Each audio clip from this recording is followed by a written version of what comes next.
Have you ever allowed yourself to grieve over the childhood you deserved but never experienced?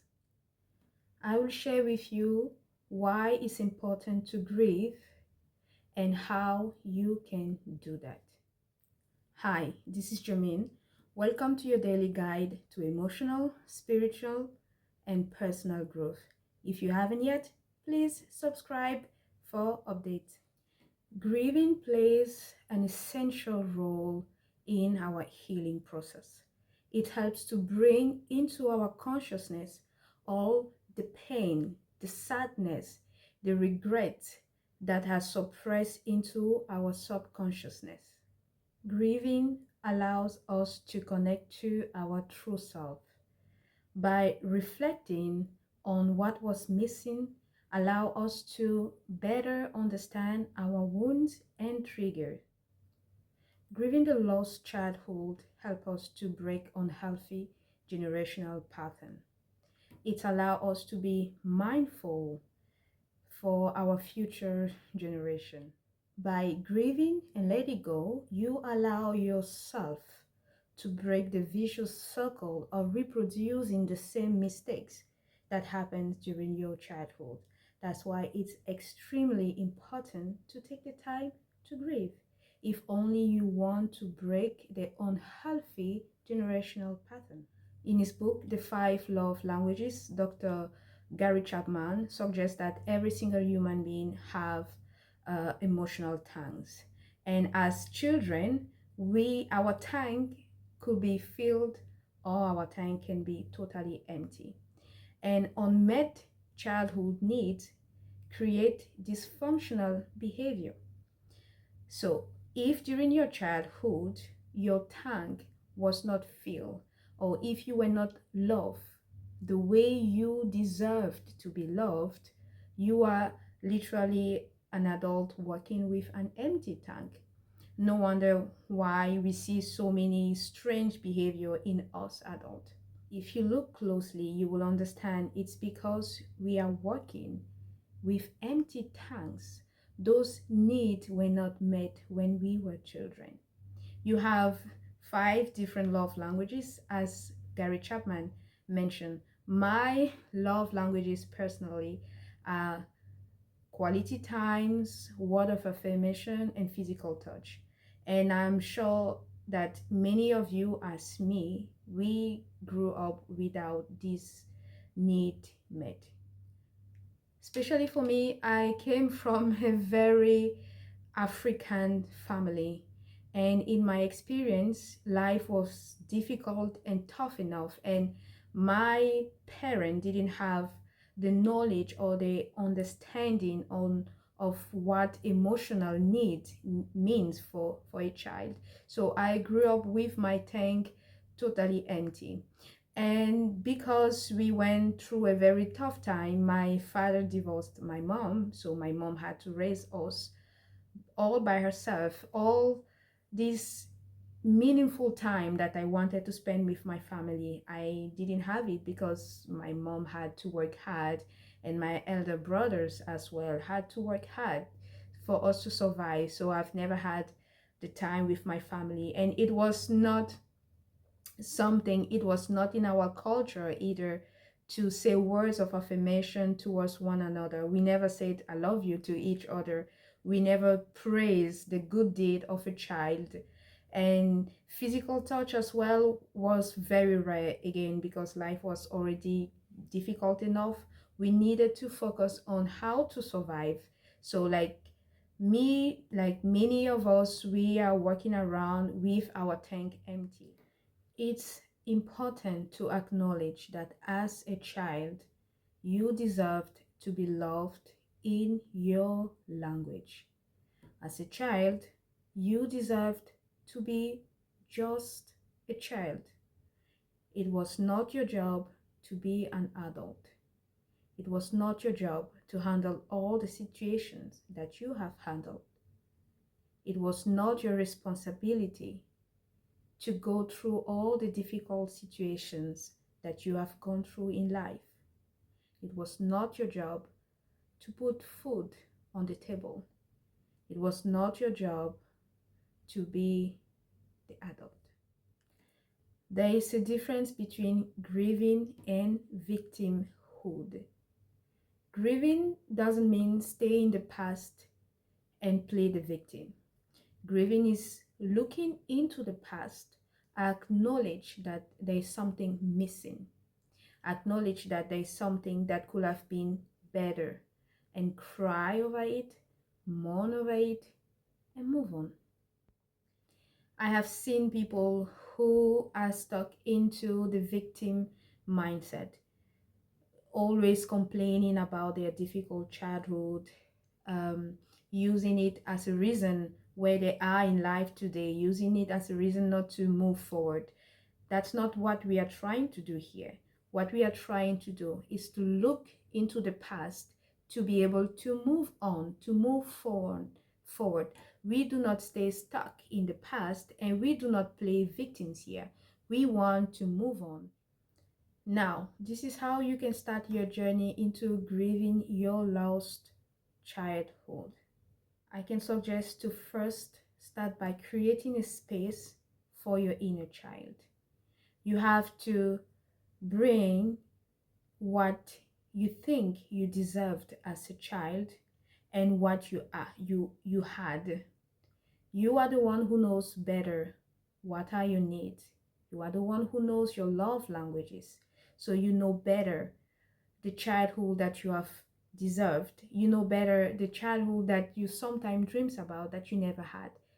You have to bring them together and bring what you had and what you could have had, and you have to be able to confront them and tell to yourself, this is what I had and this is what I should have.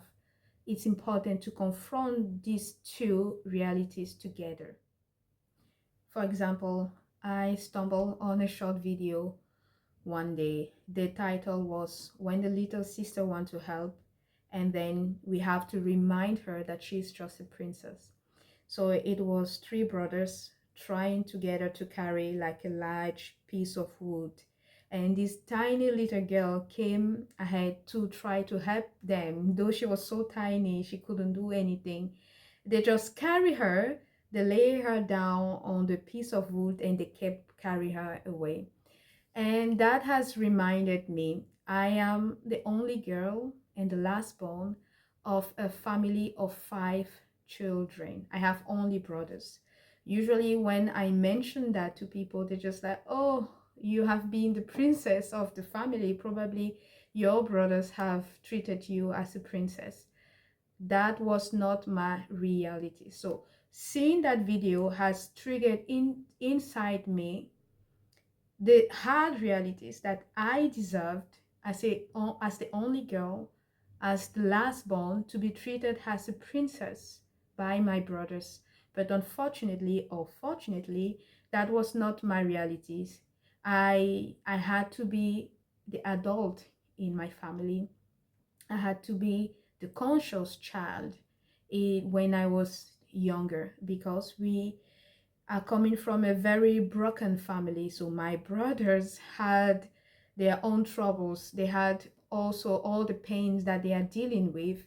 So they couldn't be those loving and helping brother. I do not doubt that my brothers love me. I do not doubt that they have loved me and have done the best. However, I was not the princess.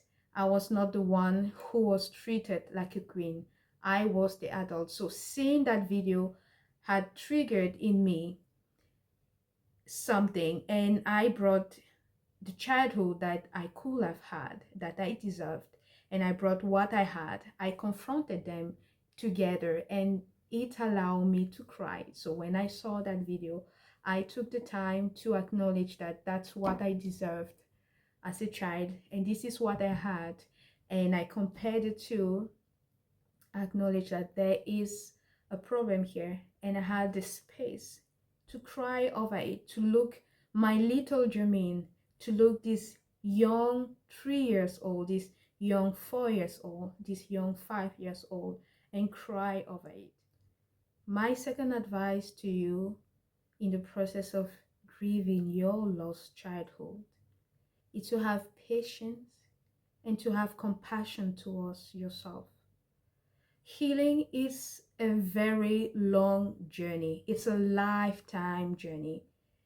Also, grieving the lost childhood, it's a long journey.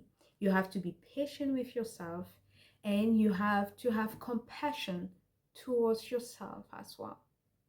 You have to understand that there are so many steps that you will do over the years.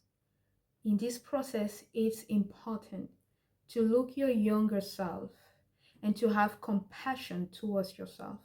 Today, as an adult, you have to take the time and look at yourself and acknowledge that that child deserved better and have compassion towards that child as a third person. Usually, we tend to have compassion and kindness towards other, but we don't do that for ourselves. So in the process of grieving your lost childhood, it's important to look also yourself as a human being. All the compassion and the kindness and the care you give towards other, you have to look at your younger self that way. You have to give the same compassion, the same care, and the same kindness. Sometimes I look at Jermaine and my young self, the young Jermaine, and I cry for her because I have compassion towards her. And that allow so much more healing, more than what I can understand or expect in my heart, as I acknowledge that as a child, I went through all these difficulties. I grew up without a father.